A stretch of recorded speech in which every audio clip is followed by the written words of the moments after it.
All right, everyone. Hello and welcome in. Apparently, my first thought of the day after I woke up this morning was that I needed to make a video where I was going to have a whole bunch of people upset with me and create arguments and chaos in the comment section. And because what better way to do that than what we're about to do right now, and that is rank all 32 starting quarterbacks in the NFL from 1 to 32, 1 being the best, 32 being the worst. You know how lists work in rankings. I don't need to really explain it to you, but that is the experiment that we're going to do today because this always creates some division amongst fans and other teams. I'm definitely going to have fans that are calling out disrespect with today's rankings. I will try my best to justify what I have here written, and I will show you the names on the screen next to me so that you're able to follow along as we go over this. Now, these are just my own personal rankings.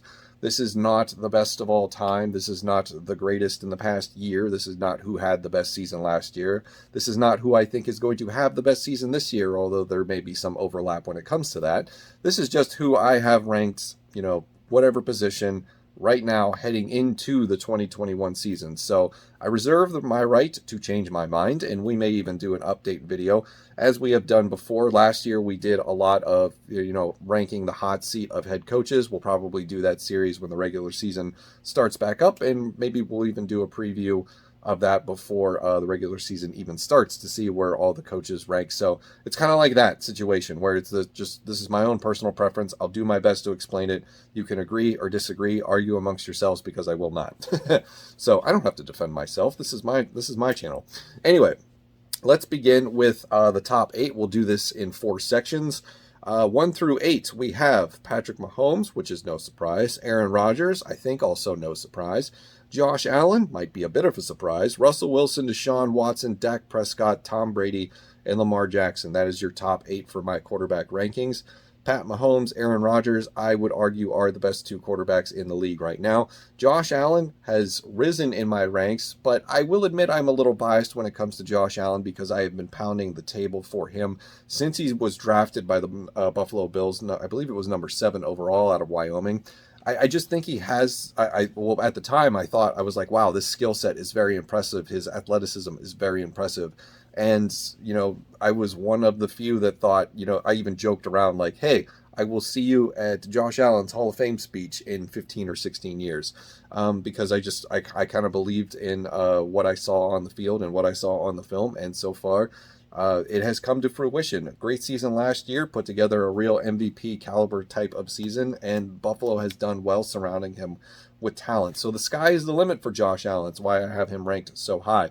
Russell Wilson, Deshaun Watson. Deshaun Watson may not play this year, but I didn't want to exclude him from the list. If we were to do that, I would probably have to rank, I think Tyrod Taylor is the backup right now, or the de facto starting quarterback if he doesn't play this season. Tyrod Taylor would probably be somewhere in the low 20s. Dak Prescott, what I saw out of him last year before he got injured, I think is the real deal. I think he'll come back stronger. It's just a question of how much Mike McCarthy gets in his way. Tom Brady, I have pretty low when it comes to most rankings comparatively that you might see in the wild. I'm just not the biggest Tom Brady fan. I will be honest. He's a good quarterback. He's one of the greatest to play the game, but I don't think he's the greatest of all time. I think the word or the phrase GOAT is extremely overused. I think if we're talking about the greatest quarterback of all time, that award goes to Peyton Manning. And you might be saying, well, what about all of his Super Bowl rings? It's a team accomplishment. If you want to talk about individual accomplishments from the quarterback position, Peyton Manning wipes the floor with Tom Brady. And I know nobody's going to want to hear that. I know Tampa Bay Bucks fans are going to come in the comments and be like, listen, you have no idea. Yeah, I have no idea. We haven't had a good quarterback since Fran Tarkenton. So what do you want from me? I'm a Vikings fan. Like, leave me alone.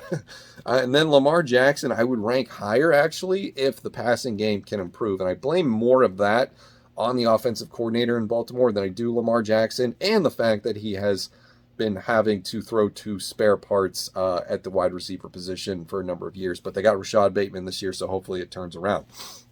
All right, let's change the graphic. We're moving on to the next 8. 9 through 16 is as follows. We have Kyler Murray, Kirk Cousins, Matt Ryan, Matthew Stafford, Justin Herbert, Derek Carr, Baker Mayfield, and Ben Roethlisberger. Right off the top, Kyler Murray is kind of in the same boat as Josh Allen and Dak Prescott for me in the first batch of rankings. Kyler Murray is someone who I think needs to have a big year this year, and I think he has the skill set to do it. He's been impressive. It's just, once again, how much is Cliff Kingsbury going to get in his way, and is A.J. Green going to be enough to sort of get some of the heat off of DeAndre Hopkins? They really need to figure out what they have in Andy Isabella and Christian Kirk, and then I think this offense can flourish even more than it has. But yeah, Kyler Murray is somebody that I think can take the next step in his third season, and we'll see if he does that. Kirk Cousins I have at 10 overall. I think that's fair. I think the PFF quarterback rankings that came out earlier this week had him at 8 or 9. I'm a little uncomfortable going into the top 10, but I think top 10 is pretty fair for where he is at in his career right now.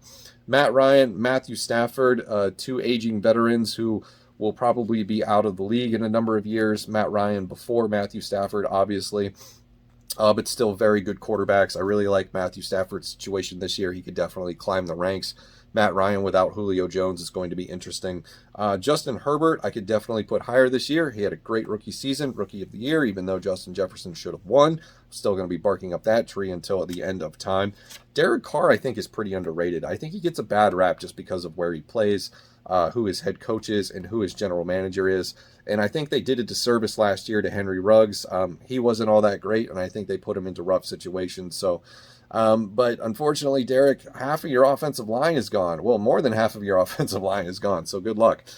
Baker Mayfield, I'm probably being disrespectful here to him, putting him 15 overall. I think he probably should be higher than this, but there's some guys that I like before him, but I could probably flip-flop him with Derek Carr, maybe even bump him up above Justin Herbert. But for right now, Baker Mayfield in the middle of the pack feels pretty good to me. Ben Roethlisberger, I think this is the lowest I've ever had him ranked in his entire career, having not done, a whole bunch of rankings on this channel, but in my own personal time. But this is definitely the last hurrah for him. All right, let's change the graphic, go to the next 8. And for this third group of 8, we have Ryan Tannehill at 17. 18 is Cam Newton. 19 is Joe Burrow. 20 is Ryan Fitzpatrick. 21, Jameis Winston. 22, Jared Goff. 23, Trevor Lawrence. And 24, Justin Fields. So this batch is the guys who have been impressive at some point, and I would like to see more before I can really be confident in moving them up higher. So Ryan Tannehill is the leader of this group after having a great season last year. Let's just see if he can do it again. And I think he can, because now he's got Julio Jones. And A.J. Brown is a terrific wide receiver, don't get me wrong. Cam Newton has been a former MVP. I think he found himself in a rough situation last year where he was sort of the last guy to the table. He was signed in late June by the Patriots, a roster that was absolutely depleted both by free agency and COVID opt-outs. I think that their recommitment this year to signing free agents and bringing in skill players should revitalize Cam Newton this year, and I think he's going to hold off Mac Jones for at least this season. Then we have Joe Burrow. Unfortunately, didn't get to play a full season, but what we saw so far was very good. Ryan Fitzpatrick is the guy that just will not go away, and I'm absolutely rooting for him this year in Washington. I think the Washington football team has some good skill players that Ryan Fitzpatrick can definitely take advantage of. He won me a fantasy season one year when he was with the Jets, so I've got mad respect for Fitzmagic. 21 is Jameis Winston. If we're talking about Taysom Hill, immediately put the Saints at 32 overall. Taysom Hill is a meme quarterback at this point. I don't think he can play a full 17-game season and expect good results in that season. So I think Jameis Winston has the better arm. He's the better quarterback of the two. And I think if you give him the full workload, you're going to see some good offensive results. Not up to Drew Brees quality, but I think maybe it would not like make them miss him less, I guess, but it would sort of ease the pain of Drew Brees being retired now. And then we go into Jared Goff, who is in a new situation with really not a whole lot of talent around him, so I wouldn't be too upset, or I wouldn't, put it against him too much if he were to have a bad season this year. Then we have the rookies, Trevor Lawrence and Justin Fields, and then we'll switch the graphic over to the next 8, where Zach Wilson leads the next group. The rookie batch is just, for upside, right? We don't know how they're going to translate to the NFL, but if I had to pick between the 3 rookies and the remaining people on this list, I would go with the 3 rookies. After Zach Wilson, we have Tua Tagovailoa at 26, Jalen Hurts at 27, Daniel Jones at 28, 29 is Sam Darnold, 30 is Carson Wentz, 31 is Jimmy Garoppolo, 32 is Drew Lock. Tua Tagovailoa, I think, is going to figure it out in Miami, especially now that he's out of the shadow of Ryan Fitzpatrick. They've really got to just adjust the play calling. I think they need to tune the play calling more to his strengths, especially what he was able to do at Alabama, and they will get good results. Really like Mike Gesicki as a tight end there for him. Jalen Hurts, I don't know what to make of him. The limited time that we saw last year, new head coach coming in, just a whole bunch of different changes for the Philadelphia Eagles. It feels like a transition year. I'm not sure how Jalen Hurts is going to handle it, but I am rooting for him because I liked watching him play at Oklahoma his final year of college. And then 28 through 32 is just, here's a random, uninspiring white guy. Take your pick. I mean, Daniel Jones, Sam Darnold, Carson Wentz, Jimmy Garoppolo, Drew Lock. There's not really that much difference between any of them. But if I were to be desperate enough to want to pick one of these guys to be my starting quarterback, and this was all that was left, Drew Lock would definitely be last. If I were to rank the backups for some of these guys, like Teddy Bridgewater, I'd probably bump him up above Daniel Jones. Jimmy Garoppolo, I don't know who his backup is right now. I think it's Nick Mullins. If I were to rank Mac Jones, I would probably put him below Jalen Hurts. And yeah, that's basically it. I can't really think of any other backups right now. So that is my ranking list. I hope you enjoyed that. I hope you're not too upset with me, and I hope I did enough to justify in the short amount of time that I had. I didn't want to ramble on for too long and make this a 20-30 minute video because talking about 32 quarterbacks and going into detail could take a very long time. So this was just a fun experiment. Let me know what you think in the comments below about the rankings. Kirk Cousins does make top 10 for me, for all you Vikings fans that have stuck here till the end. And that's going to do it for this video. Thank you for watching. I will see you in the next one.